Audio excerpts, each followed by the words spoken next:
দুই ছাত্র উপদেষ্টার বিরুদ্ধে ষড়যন্ত্র হচ্ছে বলে অভিযোগ করেন জাতীয় নাগরিক পার্টির আহ্বায়ক নাহিদ ইসলাম। তাদের নিয়ে নানা ষড়যন্ত্র ও অপপ্রচার চালানো হচ্ছে।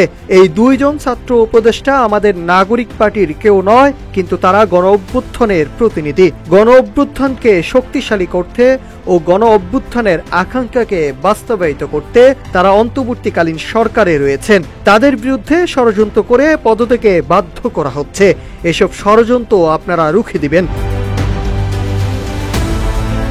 ৩০ জুলাই নরসিংদী আয়োজিত এক সমাবেশে এসব কথা বলেন তিনি। বিচার সংস্কার ও নতুন সংবিধানের দাবিতে ৩ আগস্ট শহীদ মিনারে জড়ো হব এবং সেখান থেকে নতুন বাংলাদেশের ইশতেহার ঘোষণা করা হবে। ১ জুলাই কোটা বাতিলের দাবিতে শুরু হওয়া আন্দোলন এখন গণ অভ্যুত্থানে পরিণত হয়েছে। ওয়ালটন এখন দেশের সীমানা পেরিয়ে পৌঁছে গিয়েছে ৫০টিরও বেশি দেশে। ওয়ালটন, ঘরে ঘরে, বিশ্বজুড়ে। গত ১ বছরে নানা ষড়যন্ত্র হয়েছে, সংস্কার থামিয়ে রাখা হয়েছে, নতুন সংবিধান রোধ করা হয়েছে, চুপ্পুকে অপসারণ করা যায়নি। তবুও আমরা দাবিতে অটল, সংগঠিত হচ্ছি এবং দাবি আদায়ের কঠোর বার্তা দেন নাহিদ ইসলাম।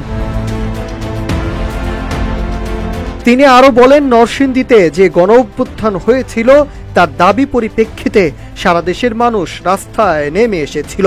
সন্ত্রাস, চাঁদাবাজি মুক্ত বাংলাদেশের দাবিতে এখনো আমাদের রাজপথে নামতে হচ্ছে। আমরা ৩ আগস্ট শহীদ মিনারে জড়ো হব। আমরা বিশ্বাস করি নরসিংদীবাসী আসলেই আমরা শহীদ মিনার থেকে দাবি আদায় করতে পারবো। নরসিংদী, নারায়ণগঞ্জ ও গাজীপুরের মানুষ আসলেই ঢাকা ভরে যাবে। Nahid Hasan, news desk, Ittefaq.